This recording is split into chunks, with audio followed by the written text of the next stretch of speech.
Hey guys, welcome back to part 8 of this series where I share with you the process of making this umbrella dress. Quick shout out to everyone who's been showing this series love. I appreciate you and I am just so grateful that I'm able to share my work and also connect with other creatives. So thank you. To begin, I'm going to be adding boning to create essentially a skeleton for the dress. I'm starting out by attaching a piece of grosgrain to the waist area by using pins. Then I'm prepping my boning channels, making sure that they're straight. So I'm just pressing them and then using a clapper.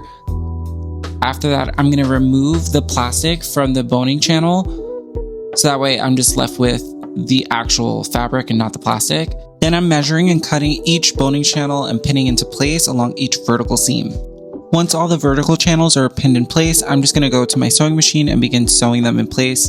You'll see here that I'm just creating one long continuous stitch, but I'm leaving the top open so that way I can slide the boning in afterwards. Before moving on, I was just checking my work and you can tell by my face that I thought that these stitches were busted, but that's okay. No one's going to see them except for you guys because it's going on the inside.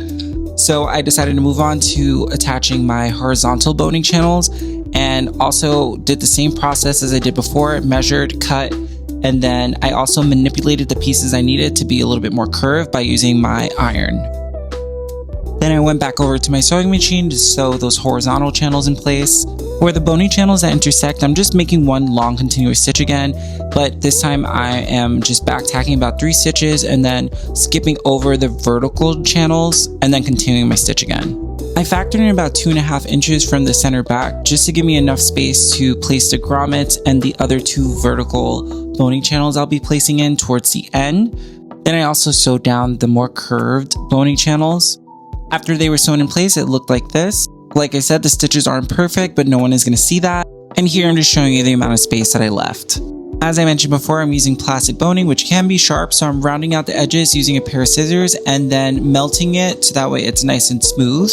Now that the edges are no longer jagged, they should easily go through each boning channel.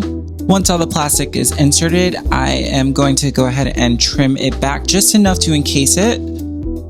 Then melt the edges and take it to my sewing machine so that way I can completely encase it. You'll notice that I'm doing a few stitches back and forth. This is just so that way I can make sure that it's secured and it's not going to go anywhere. Then I'm doing one final try on my dress form and then I'm going to steam it so that way I can kind of mold it into shape. Lastly, I'm topping it off with a shell just to see what it's giving and I'm pretty satisfied. I'm trying my best to pump these videos out as fast as possible for you guys, so bear with me. In the meantime, if you guys need any clarification or have any questions, I invite you to ask in the comments. Thank you guys so much for watching, and I'll see you in part 9.